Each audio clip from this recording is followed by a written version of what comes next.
السلام علیکم ناظرین، آپ دیکھ رہے ہیں پاکستان کی آواز۔ میں ہوں آپ کا میزبان ظاہر سید۔ ناظرین، تم شب کی سیاہی میں مجھے قتل کرو گے، تم شب کی سیاہی میں مجھے قتل کرو گے، میں صبح کے اخبار کی سرخی میں ملوں گا۔ تم شب کی سیاہی میں مجھے قتل کرو گے، میں صبح کے اخبار کی سرخی میں ملوں گا۔ ناظرین، جب سے ارشد شریف صاحب کا قتل ہوا اس ٹائم سے لے کے آج تک یہ میرا اس کے بعد پہلا پروگرام ہے جو میں آپ کی خدمت میں لے کے آ رہا ہوں۔ ارشد شریف صاحب اس جہان فانی سے چلے گئے، شہید صحافت، ایک ایسا انسان کہ جس نے سر نہیں جھکایا، ضمیر کا سودا نہیں کیا، کلمہ حق کہتا رہا اور آخر میں اس نے اپنی جان کا نذرانہ بھی پیش کر دیا۔ یہ سب بات، مگر ناظرین جو سوچنے کی بات ہے وہ یہ ہے کہ کیا یہاں پہ ہر سچ کہنے والا ہمیشہ اپنی جان کا نذرانہ پیش کرے گا؟ کیا وہ طبی موت نہیں اس جہان فانی کو الوداع کہے گا کبھی بھی؟ ماضی میں کئی مثالیں ایسی موجود ہیں کہ جنہوں نے سچ کہا ان کو دار پہ لٹکا دیا گیا۔ یہ تاریخ بڑی بڑی ہے، مگر ارشد شریف صاحب کی موت اپنے پیچھے کئی سوالات چھوڑ کے چلی گئی، جن سوالات کے جوابات آنے والے وقت میں ہمیں ضرور ملنے چاہیے۔ میں کہتا ہوں کہ ارشد شریف صاحب کی تحقیقات، جو ان کے قتل کی تحقیقات ہونی شروع ہوئی ہیں، اس میں کہتا ہوں کہ یہ معاملہ یونائٹڈ نیشن کے حوالے کیا جائے، وہ اس کی شفاف تحقیقات کریں۔ میں نہیں سمجھتا، پاکستان میں اس سے پہلے بہت سارے ایسے واقعات ہوئے۔ حامد میر صاحب ہمارے بڑے سینئر جرنلسٹ ہیں، یعنی پاکستانی میڈیا کے انہیں ٹائکون سمجھا جاتا ہے، ان کے اوپر گولیاں چلیں، ان کو زخمی کیا گیا۔ اچھا، اسد طور صاحب کے ساتھ کیا ہوا؟ اچھا، ایمن نورانی صاحب کے ساتھ کیا ہوا؟ یہ ہماری، مگر جتنے کمیشن بنے سب کچھ ہوا۔ حامد میر صاحب کی بار تو آپ کو یاد ہے کہ کتنا طاقتور کمیشن تھا، کدھر گئی وہ رپورٹ، کہاں گیا؟ کوئی ان کے وہ گولیاں مارنے والے سامنے آئے، کچھ ہوا نہیں، کوئی کچھ بھی نہیں ہے۔ یہ سب باتیں ہم پرزور مطالبہ کرتے ہیں حکومت پاکستان سے بھی، پاکستانی اداروں سے بھی، کہ اس کی شفافیت کو یقینی بنانے کے لیے انٹرنیشنل اداروں کو ساتھ لیا جائے۔ یہ میں کہتا ہوں کہ بڑی ہی ضروری ہے یہ بات ہے، کیونکہ پاکستانی عوام کو یقین میں لانے کے لیے یہ چیز ضروری ہے۔ اس کی ٹرانسپیرنسی کے لیے میں سمجھتا ہوں کہ یہ بہت ضروری ہے کہ دوسرے جو انٹرنیشنل ادارے ہیں ان کو بھی آن بورڈ لیا جائے۔ مگر کچھ سوالات جو بڑے اہم ہیں، جو ارشد شریف صاحب کی موت کے پیچھے جنم لے رہے ہیں۔ نمبر 1 کہ ارشد شریف صاحب کی آواز کو ہمیشہ کے لیے کیوں خاموش کر دیا گیا؟ آخر وہ ان کے پاس کون سے ایسے راز تھے؟ آخر وہ کون سی دشمنی تھی کہ جس کی وجہ سے ایک 5 بچوں کے والد کو قتل کر دیا جاتا ہے، اور ایسا قتل کہ میں سمجھتا ہوں کہ جس کی کوئی مثال نہیں ملتی، اپنے وطن سے دور اس کو گولیاں مار دی جاتی ہیں۔ بڑے دکھ اور بڑا المناک ایک قسم کا یہ حادثہ ہے، اور کتنے ان کی فیملی والے کس کرب سے گزر رہے ہوں گے، ان کے اوپر کیا گزر رہی ہوگی، ان کی اہلیہ کے اوپر، ان کے یتیم بچوں کے اوپر کیا گزر رہی ہوگی۔ ناظرین، یہ وہ وقت ہے کہ جہاں بڑے بڑے لوگ، بڑے بڑے مضبوط اعصاب والے بھی اپنی ہمت و حوصلہ چھوڑ دیتے ہیں۔ ایک سوال اور بھی بہت اہم ہے کہ اگر ارشد شریف کی جان کو پاکستان میں کوئی خطرہ نہیں تھا تو سیکیورٹی اداروں نے اسے باہر کیوں جانے دیا ہے؟ روکا کیوں نہیں ہے؟ سیکیورٹی دینے والے جو ادارے تھے تو ان کو چاہیے تھا، میں پاکستان کی ایجنسی سے مخاطب ہوں، میرے بڑی معزز لوگ جو انتہائی رسپانسیبل لوگ، ان کو چاہیے تھا، ارشد شریف ان کے ملک کا شہری تھا، ارشد شریف ان کے ملک کے ایک ایسا شہری کہ جو ہمیشہ سچ بولنے والا، ایک مہذب شہری، تو آخر کیوں اسے مجبور کیا گیا اور کس نے مجبور کیا کہ وہ اس ملک کی زمین کو چھوڑے، یہاں سے باہر جانے پہ اس کو مجبور کیا گیا؟ پھر ایک بڑا اہم سوال ہے، سوشل میڈیا کے اوپر بہت یہ سوال گردش کرتا ہے کہ بلاول بھٹو صاحب کے دستخط موجود ہیں جو انہوں نے یو اے ای کی حکومت کو خط لکھا کہ ارشد شریف کو یا تو ڈپورٹ کیا جائے یہاں سے، اور یا ان کو واپس پاکستان کے حوالے کیا جائے۔ یہ بات بڑی اہم ہے کہ ارشد شریف کو دبئی کے اندر دبئی سے کس نے نکلوایا ہے، اس کی بھی تحقیق ہونی چاہیے۔ نمبر 3، ارشد شریف کو کنیا میں جانے کی کیوں ضرورت پڑی؟ حالانکہ ارشد شریف آذربائیجان بھی جا سکتا تھا، کیونکہ آذربائیجان کا ویزا بھی بڑی آسانی کے ساتھ مل جاتا ہے، مگر ارشد شریف نے کنیا کا انتخاب کیوں کیا ہے؟ نمبر 1، بقول شیریں مزاری صاحبہ کے کہتے ہیں کہ میرا جب ارشد سے رابطہ ہوا تو اس نے مجھے جو میسج کیا تو اس نے کہا کہ میں یہاں پہ آیا ہوں، مگر مجھے یہاں پہ بھی یہ تنگ کرنے کے لیے پہنچ گئے ہیں، مجھے پچھلے 2 دنوں سے بہت زیادہ تنگ کر رہے ہیں۔ وہ کون لوگ ہیں جو ارشد شریف کو کنیا میں بھی تنگ کرنے کے لیے پہنچ گئے؟ یہ بھی اس کے اوپر بھی تحقیق ہونی چاہیے۔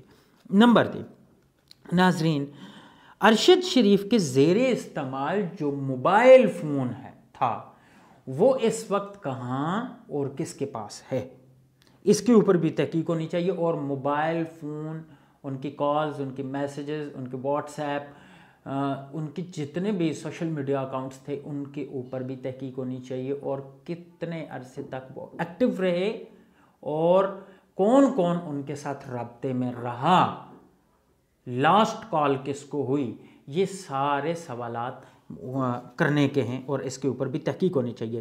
اچھا، اور بھی بہت سارے سوالات ہیں ناظرین، بہت سارے ایسے سوالات ہیں جو میرے خیال میں وقت کے ساتھ ساتھ ان کی بھی ضرورت ہے، وہ ہم آپ کو بتاتے رہیں گے۔ عنقریب آنے والے وقتوں میں ہم ایک بڑی تحقیقاتی رپورٹ کے اوپر کام کر رہے ہیں، انشاءاللہ کچھ ہی دنوں میں ہم وہ تحقیقاتی رپورٹ ارشد شریف صاحب کے قتل کے حوالے سے بھی ہم جاری کریں گے۔ مگر ناظرین، اس وقت ملک پاکستان کے اندر ایک الارمنگ سچویشن ہے، وہ کیا کہ عمران خان کی لانگ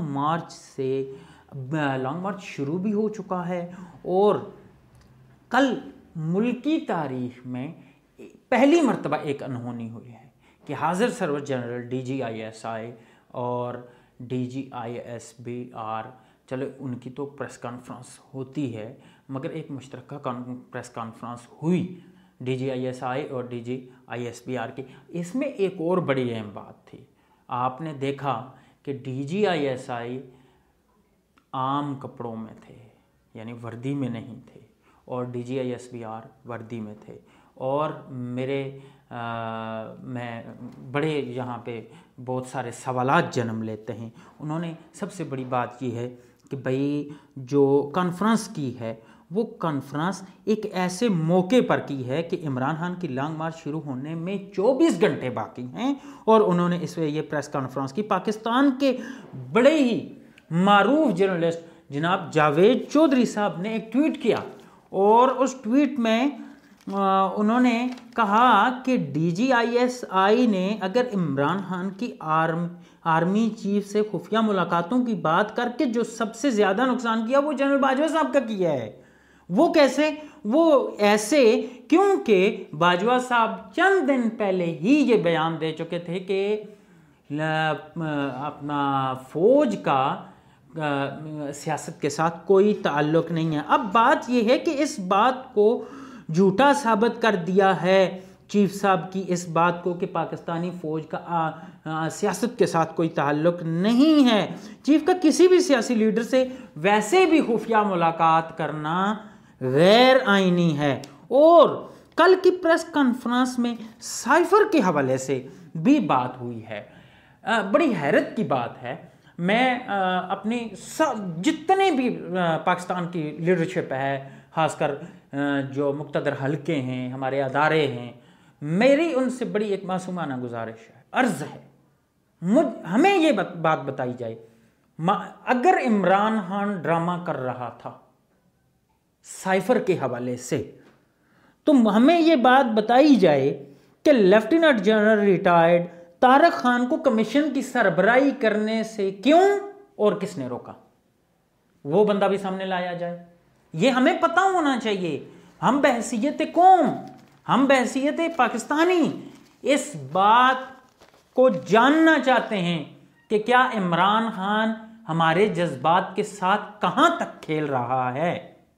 ہم اس بات کو جاننا چاہتے ہیں اور ہم اس بات کو بھی جاننا چاہتے ہیں کہ کیا اگر عمران خان واقعی قوم کے لیے مخلص ہے تو وہ کون سی ایسی طاقتیں ہیں جو عمران خان کو اس کے مخلص پن میں روڑے اٹکا رہی ہیں، ملک کی ترقی کے لیے اس کو کام نہیں کرنے دیتی، ملک کی عوام کی فلاح و بہبود کے لیے وہ کام نہیں کرنے دیتی. وہ کون سے ایسے لوگ ہیں جو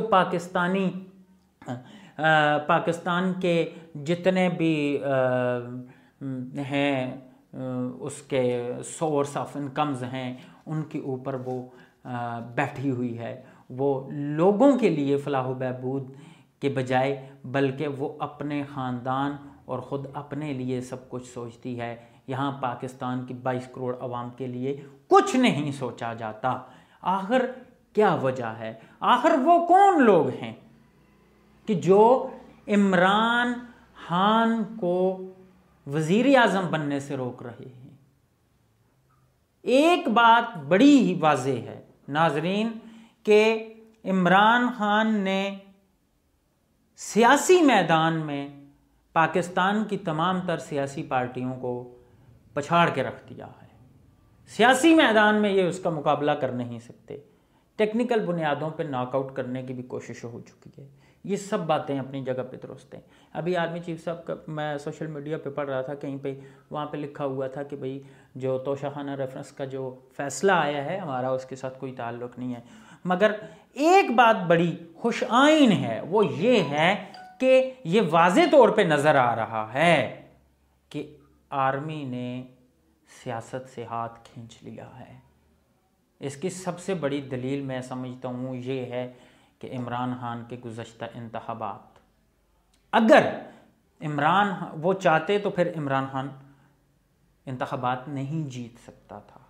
مگر ناظرین اس سے آگے ایک اور بات بھی ہے، وہ یہ ہے کہ اگر اس وقت عمران خان اور اداروں کی مازرائی ہوتی ہے تو اس کا ذمہ دار کون ہے؟ یہ بڑی اہم بات ہے. کچھ لوگ ہوتے ہیں، میں ہمیشہ یہ بات کہتا ہوں کہ ہم کسی پارٹی کے لیے جرنلزم نہیں کرتے. کچھ اداروں کے اندر کچھ برے لوگ ہوتے ہیں، موجود ہوتے ہیں، اور ممکن ہے کہ اداروں کے سربراہان تک بھی وہ لوگ پہنچ جاتے ہیں. مگر کسی ادارے کو برا کہنا یہ اچھی بات نہیں ہے. کسی اس ادارے کے اس شخص کا نام لے کر اسے برا کہیں. آپ اس کے ساتھ اختلاف رائے رکھ سکتے ہیں، آپ کا اختلاف اس سے نظریاتی اختلاف بھی ہو سکتا ہے، اور بھی کئی جگہوں پہ اختلاف آپ کر سکتے ہیں. مگر ناظرین ادارے کو ہٹ نہیں کیا جا سکتا. میری فوج، میرا ادارہ، میری جان. میں سمجھتا ہوں پاکستان کی مضبوطی کی ضامن، پاکستان کے عروج کی ضامن میری فوج، پاک فوج. اس کے لیے ہماری جان قربان، کیونکہ یہاں پہ 22 کروڑ عوام مرد و زن پاک آرمی ہیں، اور پاک آرمی کا ہر جوان، ISI کا ہر جوان ہماری جان، ہماری آن، ہماری شان، ہمیں اس پہ فخر ہے، ہمارے سر کا تاج ہیں، مگر وہ لوگ جو ادارے کو بدنام کریں گے ناظرین کبھی بھی ہمیں وہ قبول نہیں ہوں گے، چاہے وہ ہمارا کوئی جنرل ہے، سابق جنرل ہے، ریٹائرڈ ہے، حاضر سروس ہے، کوئی بھی ہے، جب تک وہ اس منصب پہ ہے ہمارے لیے قابل عزت رہے گا، ہماری مجبوری ہے اس کی عزت کرنا، چاہے ہم خوف سے کریں۔ پھر بات حضرت عبدالحمید ادم والی آ جائے گی، وہ اس کا بڑا معروف شعر ہے کہ کیا تجھ کو جہاں والے ستمگر نہیں کہتے، ارے کہتے ہیں مگر آپ کے منہ پر نہیں کہتے۔ ناظرین اسی کے ساتھ اپنے میزبان ظاہر سید کو اجازت دیجیے، اللہ نگہبان۔